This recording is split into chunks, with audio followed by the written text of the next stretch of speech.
Is it the mustache? Who knows? What's up, YouTube? The new champion of the Magic Misadventures expansion just got released. It will be Rumble, and this video just went live. I haven't seen it yet myself. I also haven't looked at the Rumble cards from yesterday. I will do that right after watching the video with you.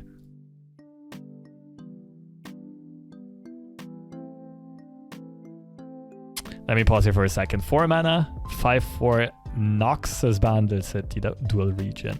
Discard up to 3 cards to grant allied rumbles everywhere impact for the first. Quick attack for the... Okay, that's an interesting one. Also, dual tribal tag apparently. Mech as well as Yordle. I would at least assume. Or maybe Mecha-Yordle is its own tribe, I don't quite know. So the first discard is rather useless.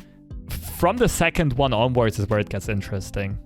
Gonna require a lot of deck building cost though to play a bunch of discard cards. But looks very solid. Anyway, let's continue with the rest of the video and we'll get into analysis later.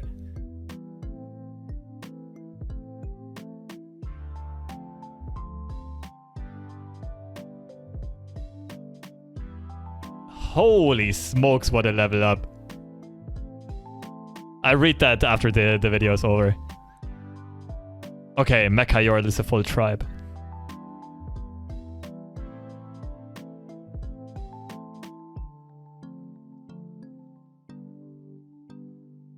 Those units look heavily overstated. Alright, and look at all of these cards in the designated Twitter post instead. Here we go. Let's start off with Rumble and today's reveals. So we already checked out Rumble. Dealt 12 plus damage. I have dealt 12 plus damage, so it's not spread across other Rumbles. But if you're hidden behind a quick attack and spell shield, it's very doable. And also impact causes 1 additional damage, so you only need to hit twice without buffs for Rumble to level up. When you deal damage to the enemy Nexus, create a random Mecha-Yordle in hand, or if you have one, grant all Mecha-Yordles in hand +1/+1 and reduce their cost by 1. Seems like an aggressive zoo type of tribal. The interesting thing here is that Rumble gets all 3 of those keywords, apparently regardless of what you selected in the base form. So regardless of how many cards you actually discarded. And I mean, the effect seems really, really strong. Like, Rumble is already well statted for a 4 mana unit, especially if he's leveled, he's overstatted, has crazy keywords, and a continuous hybrid effect, basically. So mostly you'll want to play Rumble in aggressive decks, and you'll use that for tempo, which is stat buffs and mana cost reduction. Very good for offensive strategies, but at the same time, if you do run out of steam, Rumble can assure that you generate cards in hand. So honestly, a true all-rounder looks ridiculously strong at first sight. Signature spell, Flame Spitter, 2 mana burst, grant an ally +2/+0 and impact. On its own, not super duper strong. I don't think you'd main deck that. Not the highest impact, haha. Signature spell, but is synergistic with Rumble. That's the interesting thing. Basically, if you run out of steam, if you have no more Mecha-Yordles in hand, you can put this on an ally. If Rumble is already leveled, you'll generate another card. As a combo trick, of course, it's overpriced. It's not that strong. But to ensure one of those Rumble effects, it might be really good as a situational signature spell. Moving on. Arena Mecha-Caster. 6 mana, 4/5, also dual region, so can get discounted by Bandle City Mayor. Give other attacking allies +2/+0 this round. Okay. So the unit needs to swing itself, which means making itself vulnerable. Potentially having to sacrifice it. But that can amount to a ridiculously large amount of stats. I think I like the design of this card. One thing to mention, it's not a Mecha-Yordle, so it won't get discounted. But also it would be really broken if this card would get discounted. So this is like an early finisher that tries to close out games around turn 6 or 7. Not super duper strong, but if you already have spawned a lot of tokens, it's very good to snowball the board. And again, the more I think about it, considering how easy it is for Bandle City to swarm the board, as well as Noxus having cards like House Spider, this might end up being very, very strong. I mean, this is basically Arena Battlecaster, but as more of a finisher than an aggro unit. Right, I'm not quite sure about this one yet, but let's move on. And here we go. No Mecha-Yordles here, I assume they were in yesterday's reveals. which I will look at in a second. Arena Promoter for mana 4/3 tough. Play, discard 1 to manifest the Mecha-Yordle and reduce its cost by 1. Alright, this card is definitely much above average. Overall, like, you're replacing a card in hand, giving it -1 cost. So effectively, this is a 3 mana 4/3, but considering that this card at this point also is a beneficial thing in a synergistic deck, this card has even more benefit. So for example, if you discard an Axe or something like a Flame Jumpers that wants to get discarded anyway, you basically manifest a Mecha-Yordle for free. This card seems really good, like just way above average. Like, it's not completely broken on its own, but it looks like a very consistent, very good card. Moving on, Bilge Rat Raske. 3 mana 3/2, play, discard 1 to manifest the Mecha-Yordle and grant its spell shield. Okay, so I don't know. At first sight, this looks worse than Arena Promoter, but like, just because the stat line is much worse and it's missing the tough keyword, which means it trades a lot worse. But having this on turn 4 is a tiny bit late. Like, it does matter that this comes down 1 turn earlier to control the board, but at the same time, it technically gives the better finisher because it's going to be protected by a spell shield. Let's move on. I might get back to these cards later on. Fix 'em Uppers. 2 mana 1/2 the first time you discard a card or damage the enemy Nexus. Grant me +2/+1. So most of the time, we will have a 2 mana 3/3 here. Somewhat situational though. It does matter. It does matter. I mean, we can't look at this as a 2 mana 3/3 the same way we can't look at Jagged Butcher as a 1 mana 3/3. This one's a bit hard to judge. I would say it doesn't necessarily need to be main deck. There are just better options in Bandle City, but it can be a good tempo card, especially if you do run a lot of discards in your deck. The only problem would be you'd really want to play this alongside a card like Poro Cannon, like a burst discard that you'd ideally already have available on turn 2, but then you can't really run it with Noxus and have like Draven synergies and so on. Anyway, Electro Harpoon, 2 mana slow speed to play, discard 1, deal 2 to a unit and 2 to the enemy Nexus. I dare say this card is really, really strong in any aggressive type of strategy. So especially looking at Noxus. I mean, it is slow speed, but basically Mystic Shotting a unit and Mystic Shotting the face. And I mentioned earlier on, this card does not have to be something negative anymore. It doesn't have to be a cost anymore. If you discard something like Fallen Rider or Lost Soul, you literally buff a card in hand while discarding. So yeah, Electro Harpoon definitely looks like it has a lot of potential in the right discard heavy deck. Yordle Explorer, 2 mana 2/2. When you summon another Yordle, grant it +2/+2. Basically Battlesmith, but 4 Yordles. Okay, let's compare this to Battlesmith. The upside is, this is in Bandle City. We'd have to look at the Yordle pool, to be honest. The main difference to Demacia is that it's much harder to protect the 2 mana 2/2 in Bandle City. Like, you're not really gonna play Stress Defense just for this card, and you're also not really gonna main deck Purple Berry Juice just to give this 1 HP. So at this point, I can't really say. It looks like there's some potential here, but I just don't know if Yordle archetypes in general are gonna be the strongest ones.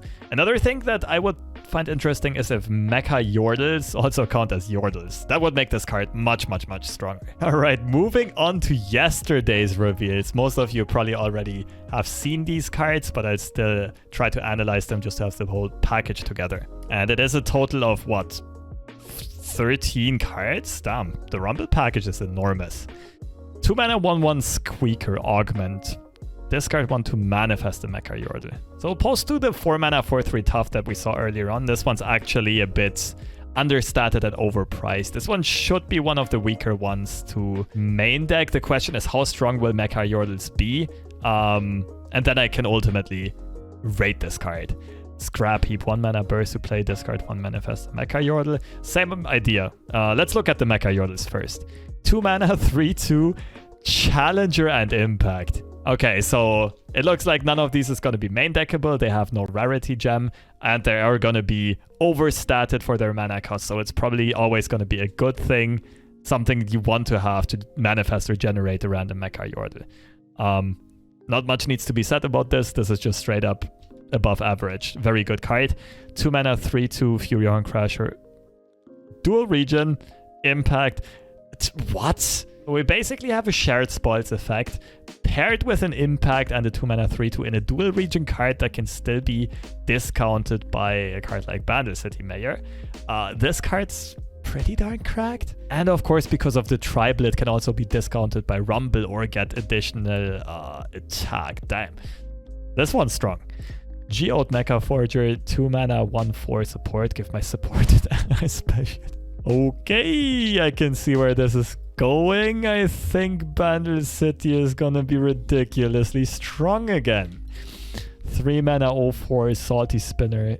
Impact. Okay, when I'm summoned around, start grabbing for each card you discarded last round, then shuffle my stats. Okay, basically Slotbot on steroids. I would say this is still one of the weaker ones of the Mecha-Yordles. Not one you'd necessarily pick too often when manifesting, just because of how inconsistent it is. And yeah, consistency and planning is usually key in a card game. Moving on, Smash and Dash, 3-mana, 4/4. Hello, Badger Bear. When I'm summoned, grant me impact twice. Okay, just steady, solid options for trading effectively. 4-mana, 3/2 Professor Von Mech. When I'm summoned, create a random 1, 2, and 3. Oh my goodness. So yeah, whenever you run out of steam. I mean, this is also just very good for a deck that wants to swarm.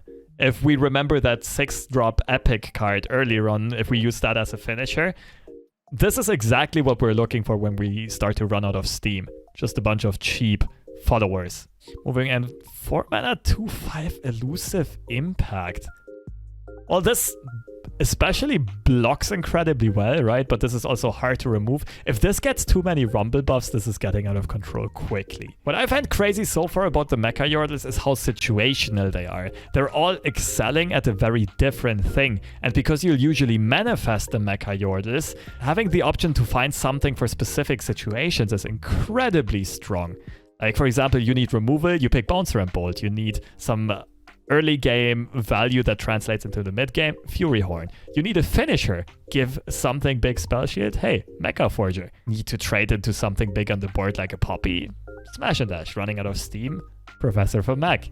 Running into a little elusive deck and you want to block them all, Shadow Tag. Gotta ignore my boy Salty Spinner here because I don't really know when you would actually want to pick this one. But yeah, looking at the last set of Mecha-Yordles here. 5-mana, 5/6, Shurima is the second region. Summon 2 attacking Sand Soldiers, impact. Okay, so again, very synergistic with that 6-mana card. Bit more of a finisher, but trying to finish by going wide. So you need a bit of board space if you actually want to pick this card. Stat line is just super solid though. What's also crazy is how many of these Mecha-Yordles have the impact keyword and therefore synergize directly with Rumble proccing his passive effect. Anyway, moving on, Trumpet Taker, 5-mana, 4/5 Demacia. When I'm summoned, grant other allies +1/+1. Okay, so a non-conditional Bannerman. It does have slightly better stats though than Bannerman, as well as an impact keyword. So this would be one if you already have built that board lead and you're looking to snowball it. So opposed to Dune Hopper, where you want to have less board space for the Sand Soldiers, this is one where you already have 5 units on the board. Should generally be a very good choice for a pick. And now the 6-mana one. 6-mana, 3/8, attack, double my power and impact. Okay, so stat line is good because if you play this in an offensive turn, it becomes a 6/8 right away.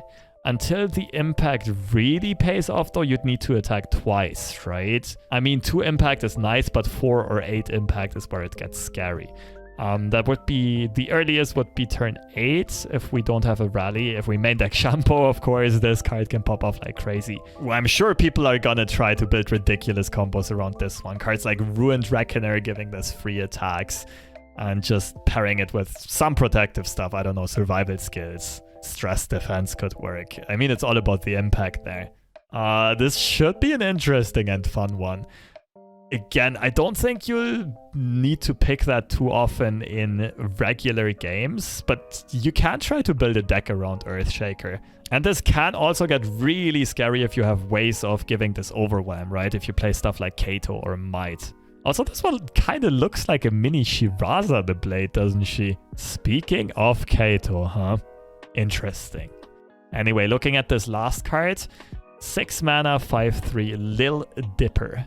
Impact to play me discard a unit. Last press summon an exact copy of the discarded unit. Alright, unit means it can contain champions as well. So technically, you could get your Scion on turn 6. This was an interesting one though. Your opponent will be inclined to chump block this, and your opponent can play around this by just not letting it die. Then the question is, again, if you let the attack go through, you do tank 5 plus the impact 6 damage. Not something you can do too often. And the other thing is your opponent could go for cards like Harsh Equinox, the Blinded Mystic dude from Targon, as well as mini morphs and so on. And in that case, you just discarded your unit and you got rid of it permanently. Overall, it should still be a good choice though, especially in matchups that cannot deal with this, and in situations where you already have the tempo lead and you know your opponent has to deal with this unit by killing it. So yeah, continuing the theme of very situational cards, we have a total of what, 4, 8, 11 choices here.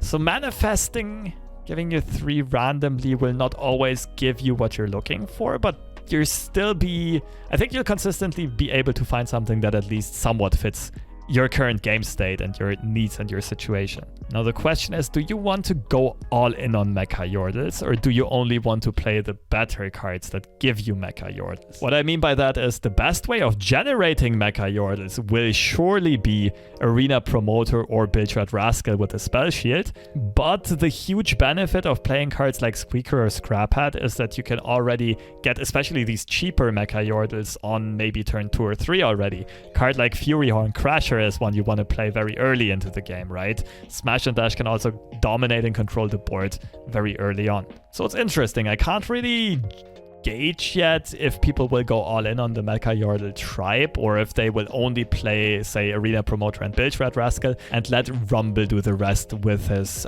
passive generation. But then again, Rumble also benefits by you, benefits more by you holding a lot of Mecha-Yordles, right? So maybe it is worth it to run all of those Mecha-Yordle generating cards. Anyway, I try to have this video not drag on for too long. All I can say is this whole package looks ridiculously strong. I mean, we all already know what this region combination can do, Bandle City and Noxus, thinking about the Yordle burn deck. How many aggressive options it already has, and now we just add a lot more mid-game pressure and ways of dominating the board, snowballing the mid-game, finishing your opponent with consistent pressure fairly early on. All of those impact cards like Electro Harpoon just chipping at your opponent's Nexus damage. Yeah, I could definitely see some Rumble deck or some Mecha-Yordle pile be top tier and be one of the meta-defining decks. At the same time, I have to say I am a bit scared. Bandle City is already arguably the best region in the game, and they're just getting more and more tools that are straight up better than most tools that other regions have. So even if something like Poppy gets nerfed alongside the release of this expansion, and maybe a card like Shellfolk, I still think Bandle City is going to be very overrepresented in the ladder as well as in tournaments. But nonetheless, I'm also somewhat excited because these archetypes at least look fairly fun to play. Maybe not fun to play against if you keep on getting rolled over by them, but they are, like, many of these cards have interesting effects, especially the Mecha-Yordles, and Rumble is probably going to feel very satisfying to pull off, basically, proccing the passive multiple times and then just flooding the board with the Mecha-Yordle army. As for deck ideas, of course, the obvious intuition is Noxus, either Draven or Scion, and the other one, of course, also being PNZ, having access to stuff like Poro Cannon, Rummages, and so on. But the issue is, if you want to play this with PNZ, you're kind of forced to play it with Bandle City, because all of these Mecha-Yordle generators are only Bandle City, not dual region, and therefore you miss out on a lot of the very strong discard cards from Noxus, stuff like Fallen Rider or Lost Soul. And then the question is it really worth it to play something like Rumble over Draven and all of those strong Noxus cards? Alright, as always, let me know what you guys think about these cards and the deck ideas that you maybe had, especially ideas that I maybe missed, some spicy concepts. And yeah, feel free to leave those in the comments.